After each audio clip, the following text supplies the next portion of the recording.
Hello guys.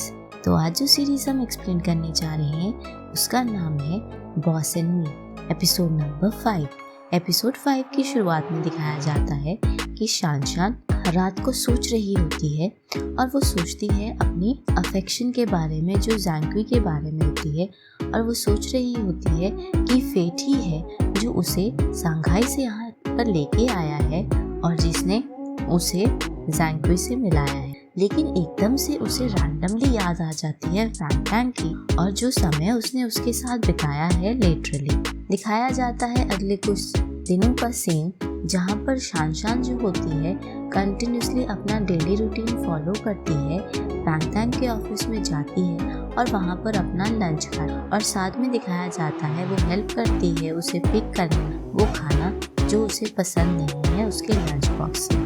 दिखाया जाता है कि किस तरह से वो उसे कर्स कर रही होती है। दिखाया जाता है कि रात के समय शान गेम खेलती हुई दिखाई दी जाती है जहाँ पर वो फाइट कर रही होती है। गेम में अपनी सारी की सारी फ्रस्ट्रेशन निकाल रही होती है। गेम में वो पंच करती है फैंग के फेस को।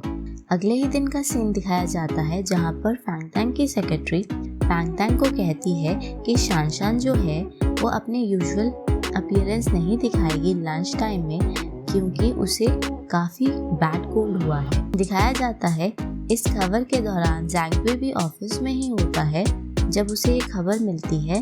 तो वहीं दिखाया जाता है कि जैंक्वी फैंग से पूछता है कि क्या ये सच है, क्या वो सच में शान के साथ हर दिन ऑफिस में खाना खा रहा है, और साथ में कहता है क्या उसके दिल में सच में शान के लिए कोई फीलिंग डेवलप हो गई है। तभी दिखाया जाता है कि फैंग जो है उसके क्वेश्चन को डॉज कर जाता है। तभी जैंक्वी उसे रिमाइंड करता है कि जो डेली लंच जो वो अपने बॉस के साथ खाती है ये शान की रेपुटेशन के लिए ठीक नहीं है, और साथ में उसे ये एहसास कराता है कि शायद जो ये उसे सडन कोल्ड हुआ है वो इसी की वजह से हुआ है। वहीं दिखाया जाता है कि शान अपने ऑफिस में घूम रही होती है ऐसे एक्ट करते हुए कि वो बहुत ज़्यादा बीमार है और उसने मास्क पहना होता है। साथ में वो फेक कफिंग कर रही होती है हर जगह जाके।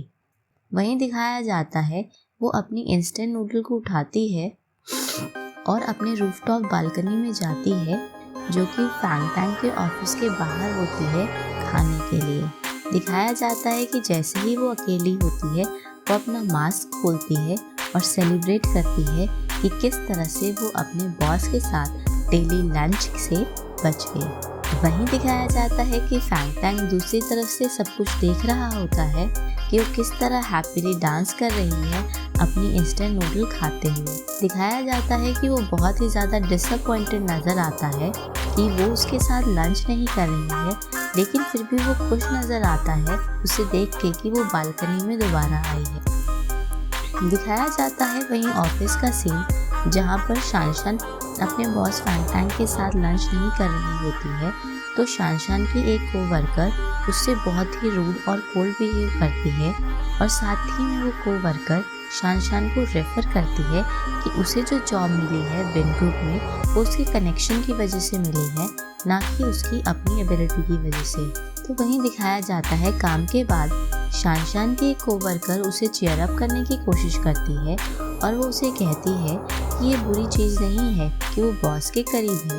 तभी दिखाया जाता है कि वो शान से पूछती है कि वो बॉस के साथ लंच क्यों करती है अगर वो उसके बारे में उसके और उसके बॉस के बारे में कोई गॉसिप नहीं सुनना चाहती है। तो शान बहुत ही ज़्यादा एम्बैरेस होती है ये बताने में कि वो वहाँ पर सिर्फ और सिर्फ फूड को पिकअप करने जाती है अपने बॉस के लंच बॉक्सेस से। इंस्टेड वो अपने कोवर्कर से ये कह देती है कि फैंग ने उसे एक सीक्रेट टास्क दिया है जो कि उसी टाइम में कंप्लीट हो सकता है। दिखाया जाता है कि जब शान अपने घर जाती है तो उसे अचानक ही फैंग दिखती है जो कि एक बुक स्टोर में जा रही होती है, और वो उसे फॉलो करती है और उसे एक्सप्रेस करती है वो कितनी ज़्यादा खुश है कि उसे उससे मिलने का मौका मिला, और साथ ही में उसे बताती है कि अभी भी इशू है, अभी भी उसके डेली लंच बॉक्सेस की प्रॉब्लम सॉल्व नहीं हुई है। शान फैंग को बताती है कि प्रॉबेबली वो यूरोप में बिजी थी पिछले महीने और वो भूल गई होगी फैंग टैंग को बताना कि उसे लंच बॉक्सेस अब ना दे। तभी फैंग भी सोचती है और उसको एकदम रियलाइज होता है कि वो यूरोप कब गई।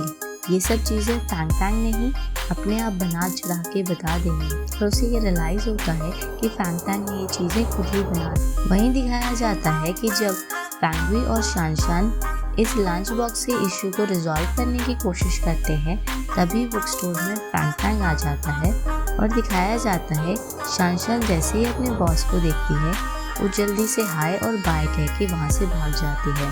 दिखाया जाता है कि फैंग टैंग उसे बाहर फॉलो करता है और उसके कोल्ड के बारे में उससे पूछता है, जो कि उसने झूठ बोला होता है।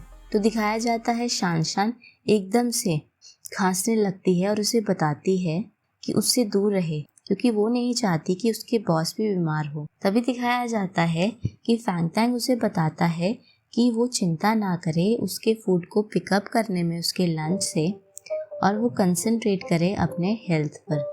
ये सुनने के बाद वो ऑफिशियली बहुत ही ज़्यादा खुश होती है कि उसे अब फूड पिकअप करने की ड्यूटी नहीं करनी पड़ेगी। शानशान सातवें आसमान पे होती है जब वो ये बात सुनती है। तभी उसे याद आती है कि पिछली बार जब उसने फैंग टैंग के साथ लंच किया था तो कितना मज़ा आया था उसे।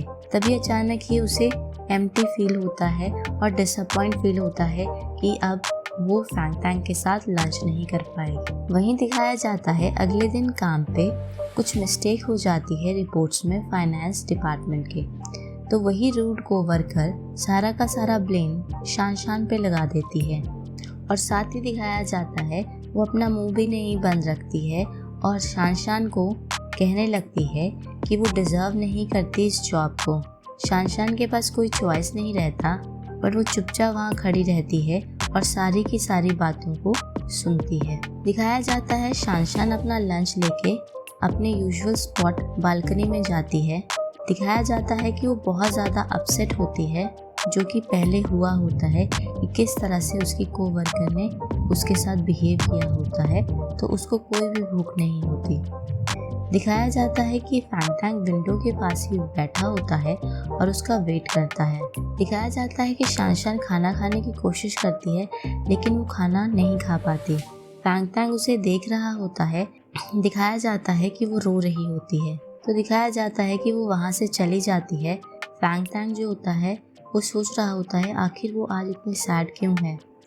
दिखाया जाता है कि शानशान अपने ऑफिस नहीं जाती है। जैसे ही वो बालकनी को छोड़ के जाती है, इंस्टेड वो स्टेयरवेल पे बैठ के रो रही होती है। तभी वहाँ पर ज़ैंक्वी आ जाता है, जो कि उसे रोता हुआ देखकर उसे कंफर्ट करने की कोशिश करता है। दिखाया जाता है कि फैंग टैंग भी अपना ऑफिस छोड़ के शानशान को ढूंढने आता है और वो देखता है कि ज़ैंक्वी जो है वो शानशान को हग कर रहा है और उसे कंफर्ट कर रहा है। ये देख के फैंग टैंग वहाँ से अपने ऑफिस चला जाता है, जहाँ पर उसे अपनी सेक्रेटरी से पता चलता है कि फाइनेंस डिपार्टमेंट जो है किसी मिस्टेक की वजह से शानशान को ब्लेम कर रहे हैं। वहीं दिखाया जाता है कि ज़ैंक्वी शानशान को कॉफ़ी के लिए ले जाता है ताकि वो खुश हो सके। शानशान खुद को ब्लेम करती है कि वो बहुत जल्दी ही दूसरों की बातों में आ जाती है। वहीं ज़ैंक्वी उसे अलाउ नहीं करता कि वो अपने बारे में कुछ बुरा कहे और साथ में उसे ये कहता है कि तुम्हें सिर्फ अपनी तरह ही बिहेव करना चाहिए, शानशान की तरह। दिखाया जाता है शानशान का मूड जो होता है वो बहुत ही ज़्यादा लिफ्ट अप हो जाता है। बाद के सीन में दिखाया जाता है कि फैंग टैंग और ज़ैंक्वी साइकिल चला रहे होते हैं और बास्केटबॉल खेल रहे होते हैं, जहाँ पर फैंग टैंग डायरेक्टली उससे पूछता है कि वो स्टेयरवेल पे क्या कर रहा था आज। तो ज़ैंक्वी को समझ आता है कि फैंग टैंग ने पक्का उसे और शानशान को देख लिया होगा और उसका मजाक बनाता है कि वो जेलस हो रहा है। तो दिखाया जाता है कि फैंग टैंग जो है वो एडमिट नहीं करता है कि वो जेलस है, तो फैंग टैंग उसे और भी ज़्यादा चीज़ें शानशान के बारे में बताता है कि किस तरह से वो आज कॉफ़ी डेट पे गए थे। इसको सुनने के बाद फैंग टैंग अपनी जेलसी को हाइड नहीं कर पाता। फैंग टैंग उसे लेक्चर देता है कि उसे ये रियलाइज़ नहीं हो रहा है कि जो भी प्रॉब्लम हो रही है शानशान के काम में वो उसी की वजह से हो रही है। फैंग टैंग फाइनली एडमिट करता है खुद को कि वो शानशान को पसंद करता है, क्योंकि वो सारी की सारी लड़कियों से अलग हैं जिन्हें भी वो जानता है। वो कहता है वो बहुत ही इनोसेंट और क्यूट है और साथ में वो स्केयर्ड होता है कि अगर वो डेट करेगा उसे तो हो सकता है वो भी बदल जाए क्योंकि वो उसका बॉस है। तो वहीं ज़ैंग उसे एडवाइस करता है कि इसके बारे में चिंता ना करे कि शान के बदलने पर, क्योंकि अगर वो उसको असलियत में पसंद करता है तो उसे परस्यू करना चाहिए। दिखाया जाता है पूरे के पूरे स्ट्रेसफुल डे के बाद और इतनी अच्छी कॉफ़ी पीने के बाद ज़ैंग के साथ शान जो होती है वो ऑफिस में लेट नाइट काम कर रही होती है। तो दिखाया जाता है फैंग भी ऑफिस में होता है, जो कि डाउनस्टेयर जाता है उसे देखने के लिए कि वो भी वहीं होती है। दिखाया जाता है जब वो उसे देख रहा होता है तो तूफान उसे आता है पिकअप करने के लिए। तो फैंग सोचता है कि तूफान कौन है और कितना ज़्यादा कंपटीशन है उसके लिए शान को रिलेटेड। अगले ही दिन का सीन दिखाया जाता है जहाँ पर शान और उनके कोवर्कर फाइंड आउट करते हैं कि उन्होंने अपना ट्रायल पीरियड पास कर दिया है विन ग्रुप में और सक्सेसफुली वो ऑफिशियल एम्प्लॉयज़ बन गए हैं। तो दिखाया जाता है शान सेलिब्रेट कर रही होती है अपने फ्रेंड्स के साथ, तभी उसे फैंग से मैसेज आता है जो कि उसे ऑफिशियल एम्प्लॉय बनने के लिए कॉन्ग्रेचुलेट करता है। इसी के साथ एपिसोड 5 की समाप्ति होती है।